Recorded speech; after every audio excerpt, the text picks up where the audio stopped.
आता युद्धभूमीवर काय आणि कसं घडेल ते सांगता येत नव्हतं. भय, क्रौर्य, शौर्य सर्व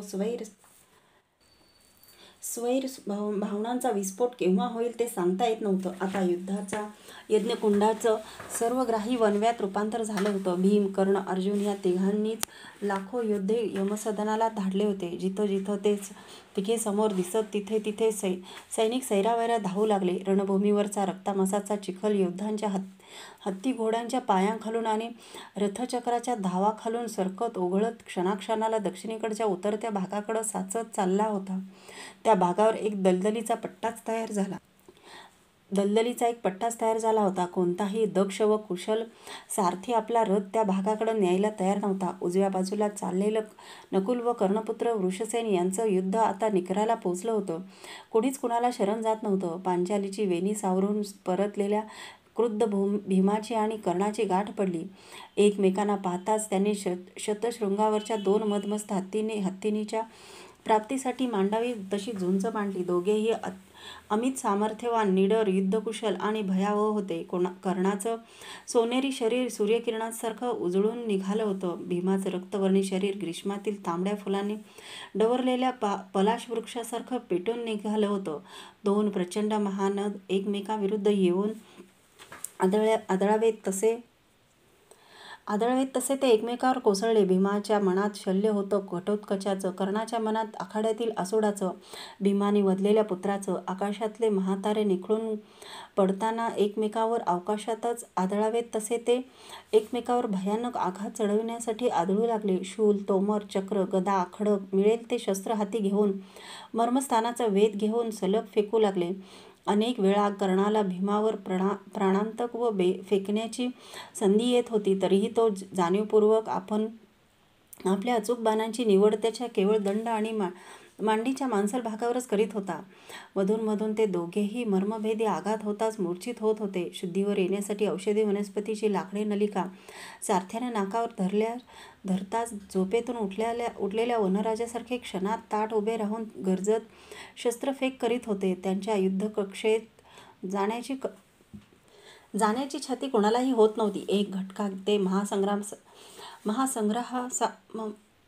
महासंग्रहासारखे दिसणारे दोन महारथी अथक लढले. कुणीच कुणाला घटेना. टक्करणाऱ्या लोहशस्त्रांच्या ठिणग्या थांबेनात. अटीतटीचा संग्राम संपेना. एवढ्यात रथ उधळत आलेला अश्वत्थामा कर्णाच्या रथाला भिडला. अंगराज, तुझा पुत्र वृषसेन अर्जुनाच्या बाणांच्या जाळ्यात पान घोड्यासारखा घुटमळतो आहे. धाव, त्याला संरक्षण दे. मागं वळूनही न पाहता माथ्यावरचं फरफरणारं वस्त्र सावरीत तो वृषसेनाला संरक्षण देण्यासाठी उधळला. उरल्या 10-15 दुर्योधन बंधूंनी पुढं होऊन भीमाला सरळ आपल्या अंगावर घेत कर्णाला मोकळं केलं. रणांगणाच्या दक्षिणेकडील चिखलाच्या पट्ट्याला घासून कसातरी शल्ल्यानं त्याचा जैत्ररथ वृषसेनाभोवती भिडलेल्या पांडवांच्या कड्याजवळ आणला, पार दक्षिणेकडं. आता समरांगणाचे सरळ दोन भाग पडल्यासारखे झाले होते. उत्तरेकडे भीम, सात्यकी, दृष्टद्युम्न, सहदेव आणि युधिष्ठिर यांच्याशी लढणारे दुर्योधन बंधू कृप, सैंधव यांचा भाग व दक्षिणेकडं वृषसेन, अश्वत्थामा, शकुनी, दुर्योधन यांच्या कड्यातून अचूक वृषसेनाला टिपण्यासाठी टपलेला अर्जुन, नकुल, उत्तमौजा यांचा दुसरा भाग. या दुसऱ्या भागात अमीन टेकडीचा पायथा धरून वृषसेनाभोवती पडलेल्या कड्यापर्यंत तो दलदलीचा पट्टा पसरला होता. तिकडं कुणीही सरकत नव्हतं.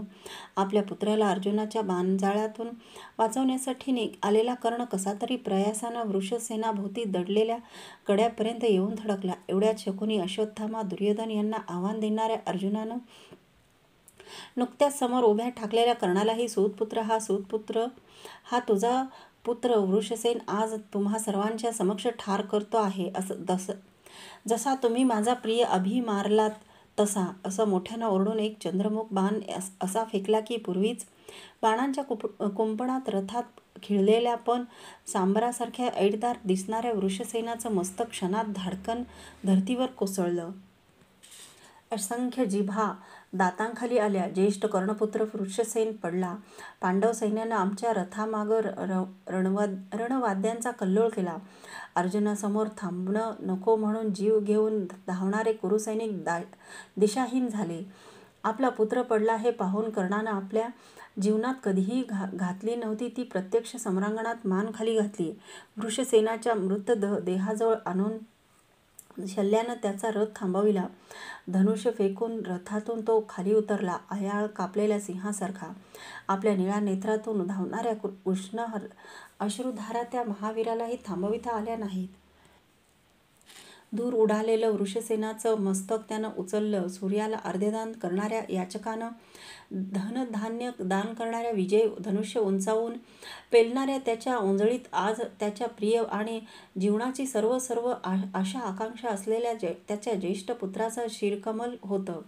वृषसेनाचं शिर त्याच्या धडावर पुन्हा बसवताना त्या सूर्यपुत्राचा धर्तीवरच्या क्षुद्र आशा आकांक्षांच्या दलदलीवरच्या प्रेमाचा विश्वासच उडाला. धरतीच्या पाठीवर चाचलेल्या कुलाकुलाच्या उच्च नीचतेचा, अहंभावी सामर्थ्याचा, आभासमय मित्रत्वाचा तो मनाच्या निर्धारानं कणाकणानं त्याग करून उभा राहिला.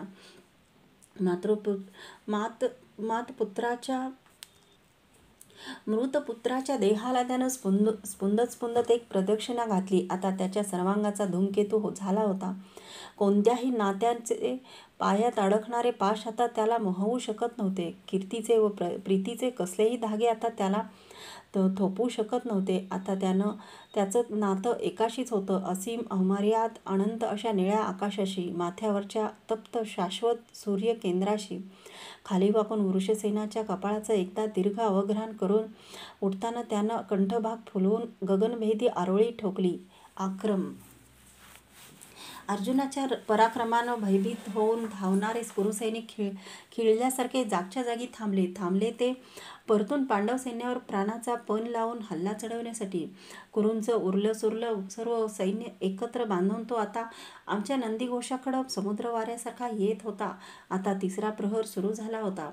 दक्षिणेकडच्या चिखलाच्या दलदलीत त्याचा रथ उतरविल्याशिवाय शल्याला त्याचा रथ आमच्या रथासमोर उभाच करता येणार नाही. अशा मोक्याच्या जागी मी नंदीघोष उभा केला. कुशल शल्यानं त्या दलदलीच्या पट्ट्यात 4 हात तरी कोरडी जागा मिळेल काय हे पाहण्यासाठी त्याचा रथ त्या पट्ट्याभोवती कितीतरी वेळ गरगर फिरवला.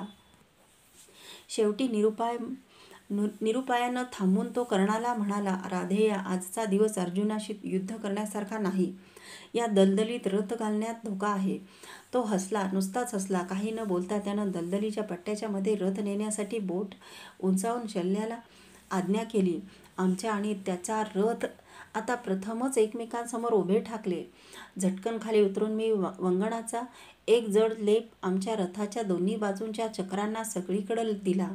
न जाणो त्याच्या रथाचा पाठलाग करताना आम्हाला आमचाही रथ त्या दलदलीत घालावा लागेल. अशा वेळी वंगणाच्या सुळसुळीत लेपामुळे तो हाडामासांच्या चिखलात फसण्याची शक्यता नव्हती. वंगणाच्या काष्ट नलिका घेऊन मी पुन्हा नंदीघोषावर चढलो. वाकाच्या जाळीदार विनीत त्या पुन्हा होत्या तशा बसवून असूड हातात घेतला. वेडावलेल्या दोन्ही सैनिक योद्ध्यांनी आपल्या रथावरच्या युद्धामुळं अर्धवट तुटलेल्या पुष्पमाला संपूर्ण तोडून जयघोष करीत त्यांचा आपापल्या सेनानायकावर गरजेत वर्षाव केला. कुणीतरी वेद साधून फेकलेली एक सूर्यमाला मला समोरच्या रथातील राधेयाच्या कंठात अचूक पडली. मी माझ्या कंठातील नीलकमलांची टपोरी माला रथनिळावरूनच अर्जुनाच्या निळ्या कंठात चढवली. आज माझीही परीक्षा होती. होय, परीक्षाच. चतुरस्र सारथ्याची. आदर्शवादाला प्राणपलीकडं जपणारा पहिला कौंतेय जिवंत ठेवायचा की व्यवहारवादी सरळ सरळ कास धरून 5 कौंतेय वाचवायचे, अशी ती अतिशय बिकट सत्वपरीक्षा होती. माझं मन अधिकाधिक व्यवहाराकडंच झुकत होतं, कारण एकटा अर्जुन ढासळला की इतर पांडवही आपोआपच ढासळणार होते. पांडवहीन इंद्रप्रस्थ काय किंवा हस्तिनापूर काय कवडी मोलाचंच नव्हतं काय? प्रत्यक्ष मामाला वधताना माझे बाहू मुठीचा प्रहार करताना थरथरले नव्हते. दंतवक्र, विदुरथ, शतधन्वा, शृंगाल, शाल्व, पौंड्रिक यांना शासताना माझ्या छातीचे ठोके कधीही वाढले नव्हते. शिशुपालासारख्या आतेबंधूवर तर सुदर्शन फेकताना कधी माझ्या नेत्राकडा पाणावल्या नव्हत्या. पण आज हातातील नंदीघोषाचे वेग मंद मंद स्पंदत आहेत हे स्पष्टपणे मला जाणवत होतं.